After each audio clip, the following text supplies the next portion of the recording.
दावे कुछ हकीकत कुछ। राजधानी दिल्ली में दिल्ली सरकार व केंद्र सरकार के द्वारा बड़े बड़े दावे किए जाते हैं। जहां दिल्ली में आम आदमी पार्टी की सरकार है, नगर निगम में आम आदमी पार्टी काबिज है, वहीं सातों सांसद भारतीय जनता पार्टी के हैं। फिर भी तालमेल के अभाव के कारण दिल्ली हमेशा मूलभूत समस्याओं से जसती रहती है। उपराज्यपाल व मुख्यमंत्री में विकास के कार्यों को लेकर हमेशा खींचतान चलती रहती है। हर वर्ष मानसून आने से पहले दावे किए जाते हैं कि दिल्ली में बाढ़ से निपटने के सभी बंदोबस्त कर लिए गए, परंतु हकीकत कुछ और ही होती है और हर वर्ष दिल्ली बाढ़ की समस्या से जूझती है। यहाँ तक कि दिल्ली के पॉश एरिया भी जल भराव की समस्या से अछूते नहीं रहते हैं। दिल्ली का सबसे ज्यादा पॉश माने जाने वाला क्षेत्र डिफेंस कॉलोनी पूरी तरह से दिल्ली में हुई 3 घंटे की बारिश है लबालब हो गया। जहाँ देखो पानी पानी दिखाई दे रहा था। बेसमेंट से लेकर कई जगह फर्स्ट फ्लोर के कमरों में भी पानी भर गया। गाड़ियां सड़क पर तैरती नजर आ रही थी। जानते हैं बाढ़ का हाल डिफेंस कॉलोनी के निवासियों की जुबानी। नमस्कार, मैं हूं हरिंदर कौशिक। बात करेंगे दिल्ली में जब भी बारिश होती है तो दिल्ली जो है नहरों का शहर बन जाता है। जैसे कि अरविंद केजरीवाल जी ने कहा था कि हम दिल्ली को नहरों का शहर बना देंगे और 380 दिल्ली के बीच में झीलें बनाई जाएंगी, जिससे कि दिल्ली को झीलों के शहर के नाम से जाना जाएगा। लेकिन जब भी मानसून आता है, बारिश आती है, तो बारिश आने के बाद दिल्ली जो है पूरी तरह से पानी से जगह जगह से लबालब हो जाती है। जबकि मानसून आने से पहले हर साल दावे किए जाते हैं, करोड़ों रुपए का बजट रखा जाता है, जिससे कि कहा जाता है कि सीवरेज सिस्टम को दुरुस्त किया जाएगा, नालियों को साफ किया जाएगा, जगह जगह पर जितने भी चाहे वो किसी मोहल्ले की नालियां हैं कि या मेन रोड की नालियां हैं, सड़कों की नालियां, सबको साफ किया जाएगा ताकि पानी सुचारू रूप से जा सके। लेकिन हमेशा जो हालात होते हैं वो हमेशा अलग होते हैं। इस बार भी जब दिल्ली में बारिश हुई, सिर्फ 4 घंटे की बारिश के बीच में दिल्ली पूरी तरह से पानी से लबालब हो गई। हजारों गाड़ियां पानी के बीच में तैरती देखी गई, यहाँ तक कि कई लोगों की जान भी चली गई। डिफेंस कॉलोनी जो कि दिल्ली का एक सबसे बड़ा और पॉश एरिया माना जाता है, जहां पर अगर हम बात करें तो एक एक कोठी की कीमत 100 करोड़ रुपए तक की कीमत है यहाँ पर। और यहाँ पर जो लोग रहते हैं, जो यहाँ के नागरिक हैं, वो एक बहुत ही ज़्यादा हाईली क्वालिफाइड और बहुत ही अच्छे एक ओहदे पर सारे यहाँ पर देखा जाए तो पहुंचे हुए हैं। लेकिन यहाँ पर जो इस बार देखा गया कि पूरा जो डिफेंस कॉलोनी है पूरी तरह से पानी से भर गई। जितनी बेसमेंट्स है, बेसमेंट्स के बीच में पूरी की पूरी बेसमेंट्स लबालब पानी से भर गई। जिनके बेसमेंट्स के बीच में ऑफिस थे, उनका लाखों रुपए का नुकसान हुआ। गाड़ियां पानी में तैरती देखी गई। आज हमारे साथ सुप्रीम कोर्ट के अधिवक्ता जेके शर्मा जी हैं, जो कि जिनका भी ऑफिस डिफेंस कॉलोनी के बीच में ही है। इनकी जो बेसमेंट है वो भी पूरी तरह से नीचे पानी से भरी हुई थी। यहाँ तक कि जितनी बेसमेंट्स के बीच में पानी की मोटरें लगी थी वो सारी की सारी मोटरें जल गई, जिसकी वजह से आज तक 3 या 4 दिन पहले बारिश हुई थी और आज तक यहाँ पर पानी की समस्या से जो यहाँ के लोग जूझ रहे हैं। हम शर्मा जी से जानेंगे कि क्या कारण है कि प्रशासन का ये क्या असफलता मानते हैं कि हर बार ऐसा क्यों होता है कि हमेशा दिल्ली में बड़े बड़े दावे करने के बाद भी दिल्ली जो है हमेशा पानी से लबालब भर जाती है। जगह जगह के ऊपर अंडरपास के बीच में, जगह जगह पुलों के नीचे जो है पानी भर जाता है, कॉलोनियों में पानी भर जाता है। हमेशा एक बहुत बड़ी एक दुर्दशा देखने को मिलती है।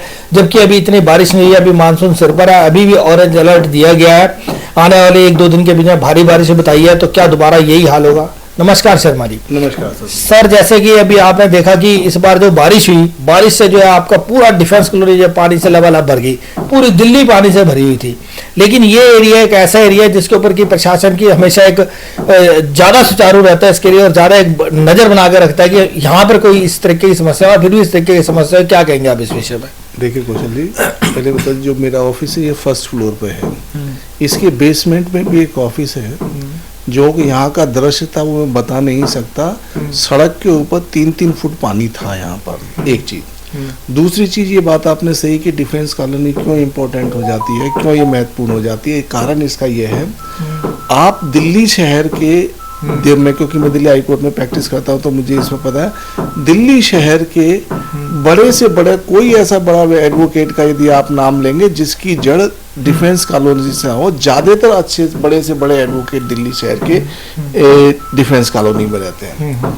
हाई कोर्ट के जो रिटायर्ड जज है, कुछ जजेज वैसे हैं, चाहे सुप्रीम कोर्ट के भी बहुत सारे रिटायर्ड जज, उनका जो है निवास स्थान वो डिफेंस कॉलोनी में। मैं इस बताना इसलिए महत्वपूर्ण हो जाता है कि एक तो आप राष्ट्र की जो है देश की कैपिटल में रह रहे हो, राजधानी में रह रहे हो, उसके अंदर आप डिफेंस कॉलोनी में रह रहे हो, हर ऊंचे ओहदे वाला, हर जो है प्रशासनिक अधिकारी हो, चाहे जुडिशरी का हो, यहाँ तक कि सेंट्रल के मिनिस्टर हैं, मैं नाम नहीं लूंगा, वो भी यहाँ पर, आप मेरे ऑफिस के पीछे ही इनका ऑफिस घर है, यहाँ पे आते जाते देखा जा सकता है, वहाँ पे ये तक रह रहे हैं। कहने का मतलब है, जैसा आपने बोला कि दिल्ली पे करोड़ों रुपए का जो है बजट होता है, करोड़ों रुपए सफाई के लिए ले जाते हैं, उन रुपयों की तो सफाई हो जाती है, वो तो वो जाने जिनके हाथ में आते हैं वो रुपए, लेकिन उसके बेसिस पर यहाँ पर क्या सफाई होती है, क्या ड्रेनेज सिस्टम होता है, वो तो या वो सिस्टम जाने या ऊपर वाला खुदा जाने। लेकिन जो दुर्दशा मैंने देखी है यहाँ पे, वो रोंगटे खड़े करने वाली थी। कौशल जी, आप यकीन मानिएगा, एक स्कॉर्पियो जो नीचे वाले हमारे जो रहते हैं पांडे जी, उनकी थी, वो स्कॉर्पियो 25 मीटर पीछे तैर के चली गई। अच्छा, आप यकीन मानिए, जो आइटम थी इनकी, जो गाड़ियां खड़ी थी, इस अगर आप असेस करेंगे यहाँ पे, या जो आप लोगों से पूछेंगे, करोड़ों नहीं अरबों रुपए का नुकसान जो है इससे हुआ। हाईएस्ट, ऑलमोस्ट दिल्ली के हाईएस्ट टैक्स पेयर जो है वो डिफेंस कॉलोनी से होंगे। अगर आप कैलकुलेशन निकालेंगे तो वो टॉप 3 लिस्ट में आएंगे। उसके बावजूद भी जो सरकार, उसके बाद भी मैं आपको एक और चीज बताता हूँ, यदि बाहर जाएंगे आप तो अभी भी मलबा पड़ा हुआ है, गवर्नमेंट के जू नहीं रहेंगी है, या जो कंसर्न अथॉरिटीज है उनके कान पे जू नहीं रहेंगी। उसका कारण है, जब ऊपर से नीचे तक सारा एक दूसरे से भाईचारा निभाएंगे, जब आपस में मिल बांट के खाएंगे, तो फिर क्या है ना, कोई पब्लिक की परवाह नहीं करता। आप अच्छा एक बताइए, अधिकारी की आप जो है रिपोर्ट किससे करेंगे? अधिकारी की उसके बड़े अधिकारी से करेंगे, उसके बड़े अधिकारी की उससे करेंगे, या कंसर्न मिनिस्टर से करेंगे, या कोर्ट में जाएंगे। जब सभी आपस में मिले हुए हैं तो फिर कौन किसके ऊपर क्या करेगा? उसमें पिसेगी जनता और वो रेजिडेंट। शर्मा जी, जैसे कि शैली ओबराय जी, जो कि दिल्ली की मेयर हैं जी, वो जब जो ऐसी ये पोजीशन आ गई, उसके बाद वो बाहर निकली, उन्होंने बहुत ज़्यादा मतलब कि जो प्रशासनिक अधिकारी हैं उनके ऊपर सख्ती की, उनको बोला। लेकिन पहले से जब 2-3 महीने पहले ये काम करना चाहिए था और वो लास्ट मौके पर कर रही हैं, तो क्या ये प्रशासन का फेलियर नहीं है? आप उनसे, मैं देखो, मैं उनकी बुद्धिमत्ता पर सवाल नहीं उठाता, पर एक प्रश्न जरूर सरकार से पूछना चाहिए। कहने पे आप जरा सी परेशानी होगी, आप उनको वो कर रहे हैं, आप मुझे समय इस बात का उत्तर देगा, उनमें से किसी भी अधिकारी पे दिखावटी है, कोई एक्शन नहीं होता है। ज्यादा क्या होगा, किसी का कहीं ट्रांसफर कर दिया, इंक्वायरी कर दी, सस्पेंड हो गया, जो उसने हिस्सा लिया उसमें से थोड़ा उनको दे देगा। वो आप मुझे भारतवर्ष में, क्योंकि इतिहास इस बात का साक्षर, इतिहास का एक उद्देश्य होता है कि उससे आपको सीख मिलती है। आप पीछे का उठा के बता दीजिए, इतने सारे अधिकारियों के खिलाफ इंक्वायरी हुई, इतने सारे अधिकारी सस्पेंड हुए, कौन सा ऐसा अधिकारी है कि जिसको जो है सजा मिली हो? आप एक अधिकारी मुझे बता दीजिए, और मैं आपको महीने भर का समय देता हूँ इस बात के लिए।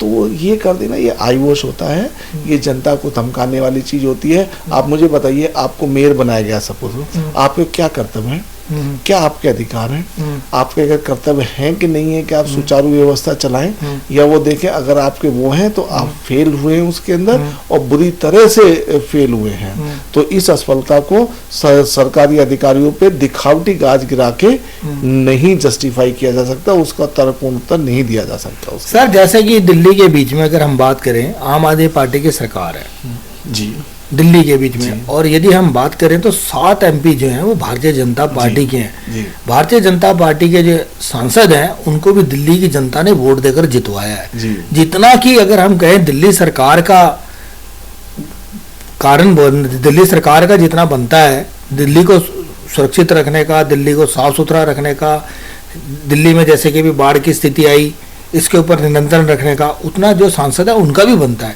लेकिन अगर हम देखते हैं तो सांसद कहीं पर भी नहीं दिखते। जैसे कि अभी पानी की समस्या थी दिल्ली के बीच में, तो एक दूसरे के ऊपर प्रतिरोध कर रहे थे, पिस रही थी जनता। तो सर, ये कब तक ऐसा चलता रहेगा? क्या सांसद की कोई अधिकार नहीं है उनका? उनको नहीं बोलना चाहिए, क्योंकि सेंटर में भी उनकी सरकार है, उनके जो राज्यपाल हैं वो भी उनके ही हैं, तो क्या उनको नहीं बोलना चाहिए? उनको नहीं चाहिए कि जैसे जो जनता है उन्होंने भी तो उनको वोट देकर जिताया है, वो उनका प्रतिनिधित्व करते हैं, उनको जाकर क्या उनकी आवाज नहीं उठानी चाहिए? सर उनको चुना इसलिए कि जनता की आवाज़ उठाएं। आप ये बताइए ना, ये तो सांसद हैं, इनको कोई भी श्रेय होता है, अगर कोई भी काम अच्छा होता है तो मैं एक जनरल बात कह रहा हूँ, किसी व्यक्ति विशेष के लिए नहीं कह रहा, किसी पार्टी विशेष के लिए नहीं कह रहा, और ये नियम दोनों पे लागू होता है, चाहे आम आदमी पार्टी हो।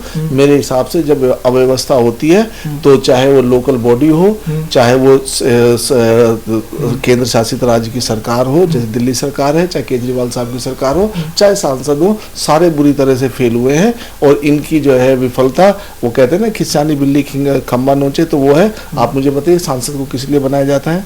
क्या इनको कोई विशेष काम थोड़ी दिया जाता है? ये भी जनसेवा के लिए होते हैं। जनसेवा में क्या आता है कि भाई जो आपके देश की जनता है उनके अधिकारों का जो है सुरक्षा हो, उनके अपलिफ्टमेंट के लिए काम हो, और उनको जो है एक डिसेंट लाइफ जो हमारे जो कॉन्स्टिट्यूशन ने दी है उसको जो है वो जी सकें। क्या ये उनके कार्य क्षेत्र में नहीं आता? क्या बात पे आप दूसरी चीज बताइए, इतना सारा हुआ, उन्होंने आप या तो ये कह दें कि भाई मेरे ये चीज़ मेरे का एक जनता को बताएं कि भाई ये मैं कर सकता हूँ, ये नहीं कर सकता। आप श्रेय लेने के लिए सबसे आगे आते हो, और जब आपकी लाइबिलिटी आती है तो आप सबसे पीछे हट जाते हो। तो लीपापोती से काम नहीं चलता। इसके लिए जनता को भी मुखर होकर आवाज़ उठानी पड़ेगी, और उन्हें ये देखना पड़ेगा कि ये हम किस दिशा में जा रहे हैं। दोनों तरफ से, किसी भी सरकार का हो, कोई जवाबदेही सरकार की होनी चाहिए, जवाबदेही उस जनप्रतिनिधि की होनी चाहिए, जवाबदेही उस अधिकारी की होनी चाहिए जो रिस्पॉन्सिबल है इसके लिए। आप मुझे बताइए ना, बड़े सिंपल सी बात है, इन सब चीज़ों की ऑडिट होती है। अगर यहाँ नाले की सफाई हो रही है तो जन आदमी एम्प्लॉय होते हैं, सामान खरीदा जाता है, ये क्या करते हैं?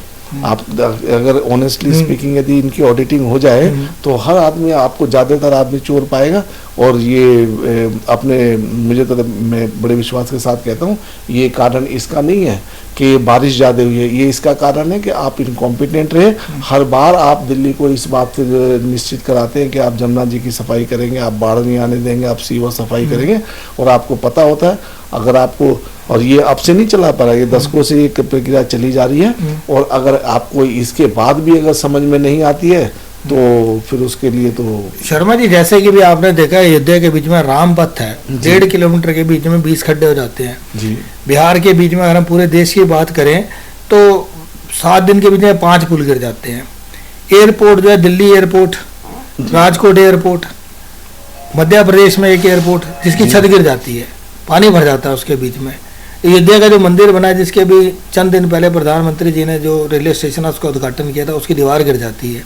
और अभी आपने देखा जो हथरस के बीच में हुआ कि 200 बंदों की जान चली जाती है। हॉस्पिटल के बीच में एक डॉक्टर के नाम पर दवाई वहाँ पर कहें तो पैरासीटामोल और एक बर्नॉल के अलावा वहाँ पर कोई दूसरी दवाई नहीं है। ऑक्सीजन की कोई व्यवस्था नहीं है। डबल इंजन की सरकार है यहाँ पे, योगी जी की सरकार है, जिनको कहा जाता है कि प्रशासन उनके राज के बीच में बहुत बढ़िया चल रहा है, प्रशासनिक अधिकारी बड़े अच्छे हैं, प्रशासन बड़े सुचारू रूप से चल रहा है। लेकिन जब इस तरीके की व्यवस्था आती है तो सर क्या आपको लगता है इसके पीछे एक ही मुख्य कारण है भ्रष्टाचार? देखिए, 3 कारण, 3 बातें हैं, इसके 3 उत्तर होंगे। एक, जहाँ तक ये एयरपोर्ट की चीज़ों गिरने है, अगर आप इनकी जड़ में जाएंगे, ये एयरपोर्ट किसी भी उस कंपनी ने नहीं बनाया है या उस व्यक्ति ने नहीं बनाया है जो एक आम आदमी था जिसने बड़ी ऑनेस्टी के साथ बनाया। ये बात सर्वविदित है। आप इनके सारे रिपोर्ट देख लीजिए, इनके टेस्ट करा लीजिए, इनकी इंक्वायरी करा लीजिए ऑनेस्टली, सरकार से नहीं। सरकार पे किसी को भरोसा नहीं था क्योंकि सरकार आपको पता है किस तरह चलती है।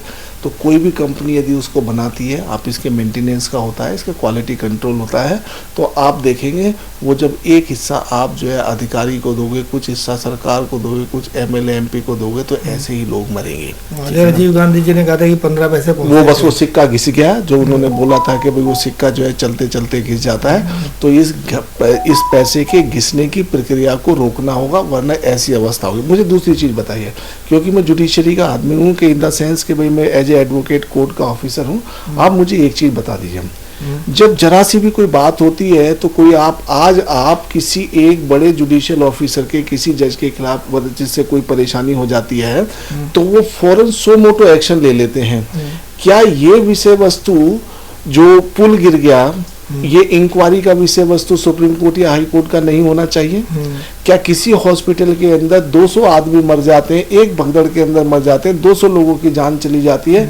अब छोटी छोटी या जो एक मीडिया जो चीजें अट्रैक्ट करती है, उन चीजों के लिए तो सोमोटो आप एक्शन ले लेते हो, क्या जुडिशरी को इनका एक्शन नहीं लेना चाहिए? क्या जो है ये जो हो रहा है, आप देखो धर्म सम्मेलन हुआ, 200 आदमी मर गए, उनकी जिम्मेदारी फिक्स करोगे, एक इंक्वायरी बैठा दोगे, 2-4 के खिलाफ FIR कर दोगे, और आप जो है चाहे डबल इंजन हो चाहे 4 इंजन हो, उससे तो जो जाने वाला उसका नाम थोड़ेगा। तो इनको थोड़ा सा देखना चाहिए ना। उसके दूसरी बात क्या होती है, जिस एक दूसरी मैं देखता जो सबसे बड़ा जो आप यहाँ पे स्थिति हो गई है, जो धर्म का जो दुरुपयोग हो रहा है जिस तरह से, मैं बड़े विश्वास के साथ कहता हूँ, कारण क्या होता है, धर्म के जो चक्षु होते हैं वो जो है अज्ञान धर्म का चक्षु होता है। आप ज्ञान को फैलाओगे तो धर्म अपने आप फैलेगा। आप इस मैं बड़े विश्वास के साथ बड़े चुनौतीपूर्ण तरीके से कहता हूँ, ये जो सिस्टम एक नया चला है कि भाई पैसे लेके रामायण करना, पैसे लेके धर्म सभाएं करना। आप ये सोचो, एक संसारिक आदमी जिसने संसार को छोड़ा, मोह बंधन को छोड़ा, वो अरबों करोड़ों रुपए कहाँ से लाता है? ये एक ऐसा हर चीज में, मैं इसमें नहीं कह रहा कि हिंदू धर्म में जहाँ भी इस तरह से होता है, चाहे उधर दूसरी साइड भी देखें और किसी में भी, इन सब की इंक्वायरी होनी चाहिए कि आपने एक बार यदि वर्ल्ड को रिनाउंस कर दिया, जब आपने कानून से भी प्रोटेक्शन लेते हो कि भी, तो ये पैसे कहाँ से आते हैं, कैसे ये लंबा चौड़ा सिस्टम आपका चल रहा है। आज की डेट में देखिए, जो धार्मिक धर्म गुरु, वैसे तो धर्म का कोई गुरु नहीं होता क्योंकि प्रकाश अपने आप में ही सर्वविदित होता है और वो अपने आप में ही सबका उत्तर होता है, लेकिन हमने एक चाहिए धर्म के गुरु, चाहे किसी भी सेक्शन में हो, किसी भी संप्रदाय में हो, तो उनको ना धर्म गुरु के पास ही अरबों रुपए कहाँ से आते हैं।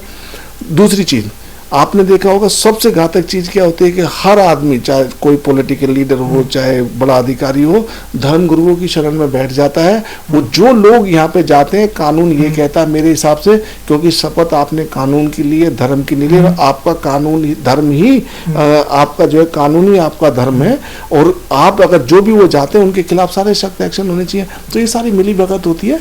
जनता यहाँ की जब तक जागरूक नहीं होगी, जब तक रिवोल्यूशनरी नहीं होगी, जब तक अपने को समझाएंगे नहीं, आज चाहे कुछ भी कर लें, कौशल जी मेरी बात लिख लीजिए, मैं रहूं ना रहूं मेरी बात रहेगी, ये ऐसे ही लोग जनता मरती रहेगी, इनका कुछ नहीं हो सकता। सर जैसे कि भी तिरुपति बालाजी में अगर आप जाएंगे दर्शन करने के लिए, तो वहाँ पे जो VIP दर्शन है वो किसी को नहीं मानते, चाहे वो सुप्रीम कोर्ट का एडवोकेट हो या कोई कितना भी बड़ा प्रशासनिक अधिकारी हो, उसको नहीं मानते। अगर वो आंध्र प्रदेश का तो चलता है, नहीं तो उधर 10,500 रुपये प्रति व्यक्ति VIP दर्शन के लिए जाते हैं।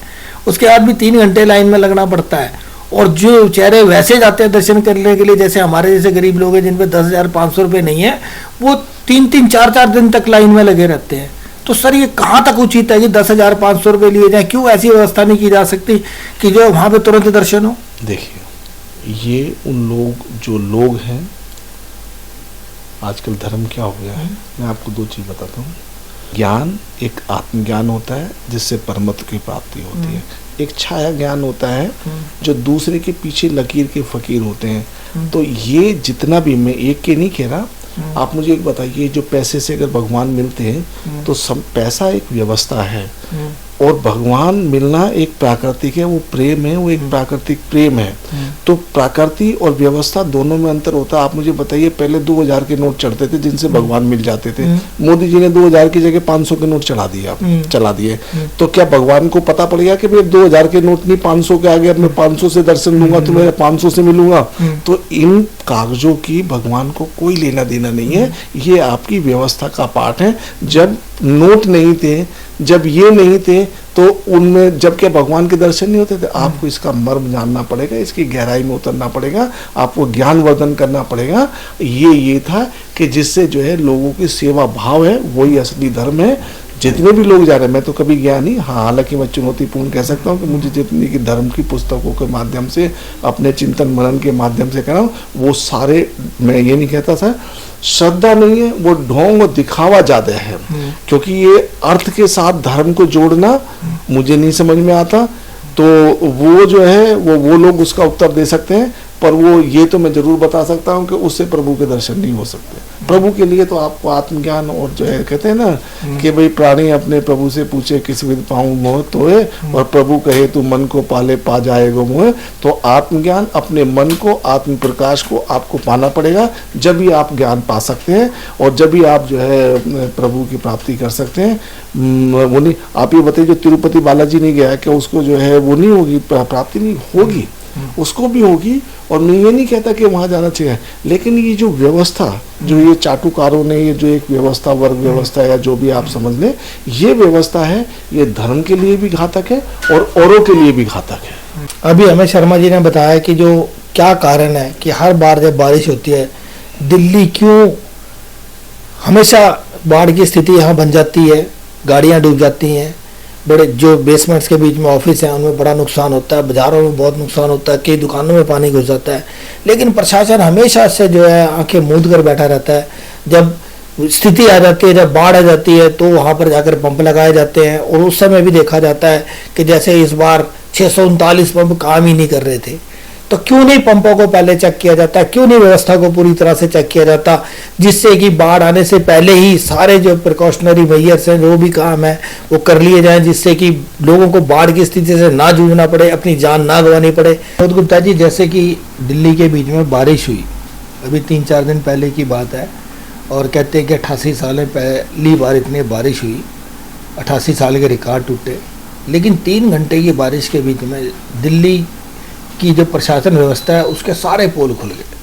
जो बड़े बड़े दावे किए जाते हैं, करोड़ों रुपए का बजट लेके आया जाता है कि भाई सीवरेज साफ़ किए जाएंगे, नालियाँ साफ़ होगी, ड्रेनेज साफ़ किए जाएंगे, यमुना को साफ़ किया जाएगा, लेकिन जब भी बारिश होती है हर साल यही देखा जाता है कि प्रशासन की पोल पट्टी खुल जाती है और हर जगह दिल्ली के बीच में पानी भर जाता है। अभी आपकी जो डिफेंस कॉलोनी है, जो कि दिल्ली का एक बहुत पॉश एरिया है, जिसके बीच में अगर हम कहें तो एक से एक बड़ा प्रशासनिक अधिकारी रहता है, लेकिन यहाँ पर देखा गया कि सारी बेसमेंट्स में पानी में भर गई, सड़क के ऊपर गाड़ियाँ नाव की तरह तैरती देखी गई। सर, आप इसको लेकर किसका फेलियर मानते हैं? देखिए, इसके अंदर 2 बातें हैं। इसमें सबसे पहला तो जो डिफेंस कॉलोनी के बीच में से एक ड्रेन जा रहा है, इसकी डीसिल्टिंग के लिए एमपी को, काउंसलर को, एमएलए को एक बार नहीं न्यूमरस टाइम्स बोला गया है। जो भी कोई नेता जीत के आता है वो दावा करता है, वादा करता है कि आते ही हम बस इसकी डीसिल्टिंग करेंगे। पिछले 10 साल से इस नाले की डीसिल्टिंग नहीं हुई है। जब नाले की डीसिल्टिंग नहीं होगी तो पानी जाएगा कहाँ से? अब की बार भी ऐसा हुआ कि वो डीसिल्टिंग ना होने के कारण एंड्रूसगंज से लेके डिफेंस कॉलोनी से लेके लोधी कॉलोनी तक ये सारा पानी जो है बैक मारा, जिसके कारण अगर आज आप गोल्फ लेन जाएंगे वहां पे लोगों के ड्राइंग रूम भर गए पानी से। डिफेंस कॉलोनी में तो आपको बेसमेंट की तो जानकारी आई डोंट नो किसने दी या नहीं दी है। बेसमेंट तो बहुत छोटी चीज है, लोगों के ड्राइंग रूम तक पानी भरा है ग्राउंड फ्लोर के, और लोगों की करोड़ों रुपए की जो गाड़ियां हैं वो सब बर्बाद हो गई। और इसके लिए टोटल फेलियर जो है वो दिल्ली गवर्नमेंट का है, क्योंकि आपकी नैतिक जिम्मेवारी है, जब अगर आप पावर में है, सत्ता में है, तो आपको जो है इसके ऊपर ध्यान देना चाहिए था कि जब मालूम है बारिश आ रही है तो डीसिल्टिंग का जो काम है वो आपके नेतृत्व में होना चाहिए था, जो नहीं हुआ। तो इसका टोटल फेलियर जो है वो दिल्ली प्रशासन के पास है। सर, जैसे कि हर बार देखा जाता है और प्रशासन जो है या दिल्ली सरकार जो है, अगर हम बात करें तो इस चीज़ से कोई सबक नहीं लेती है। जो पिछली गलती को सुधारना चाहिए था कि अगली बार ऐसा ना हो। देश की राजधानी है दिल्ली, पूरा विश्व देखता है, हर न्यूज़ चैनल पे चलता है, हर जगह देखा जाता है। तो सर, इससे कितनी छवि खराब होती है देश की, और क्या लगता है कि यहाँ पर जो प्रशासनिक व्यवस्था बिल्कुल टोटल फेल है? आप इसको इस नज़रिए से देखिए कि एक आता है दूसरे पे ब्लेम कर जाता है, दूसरा आ जाता है तीसरे पे ब्लेम कर जाता है। आज अगर आप दिल्ली में एमसीडी और काउंसलर, जो हमारे एमएलए हैं और काउंसलर हैं, वो तो दोनों एक पार्टी के, उसके बावजूद भी कुछ नहीं हो पा रहा है कायदे से। तो अगर जब आप दो एक सिंक में हैं, दोनों एक ही पार्टी, पहले आप कहते थे नहीं जी नहीं, वो बीजेपी में जो है वो अपना एमसीडी में है, ये सब उनके अंडर आता है, वो कुछ नहीं कर रहे। अब तो दोनों चीज आपके अंडर है। अब आपने क्या किया? सर आपको ऐसा नहीं लगता कि जैसे अब देश दिल्ली जो है हमेशा साथ के साथ सांसद भारतीय जनता पार्टी के होते हैं, लेकिन जब भी दिल्ली के ऊपर कोई विपदा आती है, चाहे बाढ़ कह लो, भी जल की समस्या दी कह लो, तो सांसद जो है बिल्कुल नजरअंदाज रहते हैं। कभी नहीं देखा जाता कि सांसद जो है दिल्ली के लोगों की आवाज़ उठाए, दिल्ली के लोग क्या उनको वोट दे के नहीं जितवाते। जैसे कि हमेशा एक खींचतान चलती है कि एलजी और मुख्यमंत्री को लेकर, लेकिन जो सांसद है वो तो भारतीय जनता पार्टी के हैं, क्या उनको आज आकर नहीं अपना जो कर्तव्य निभाना चाहिए? आपका कहना बिल्कुल सही है, लेकिन इसमें क्या है कि जिसके ऊपर बीतती है उसी को पता लगता है। कोई भी नेता है उसके ऊपर तो बीत नहीं रही, वो तो वीआईपी जोन में रह रहे हैं, तो उन्हें पता नहीं लग रहा कि एक आम आदमी पे क्या बीत रही है, किसी गरीब आदमी पे क्या बीत रही है, कैसे वो अपना गुजर बसर कर रहा है, चाहे वो गरीब हो या अमीर हो, हर एक के ऊपर इसका जो एक बोझ होता है, जो नुकसान का बोझ है वो हर एक पे पड़ रहा है। लेकिन इनको किसी को कोई फर्क नहीं पड़ता नेताओं को, क्योंकि इनकी जैसे कुछ जा नहीं रहा तो इन्हें कोई फर्क पड़ नहीं रहा। इनका तो एक बयान के बाद दूसरा बयान, दूसरे बयान के बाद तीसरा बयान, लेकिन नैतिक जिम्मेवारी कोई लेने को तैयार नहीं है इस पे। अपने सहयोगी कैमरामैन विमल चौहान के साथ हरिंदर कौशल, दिल्ली।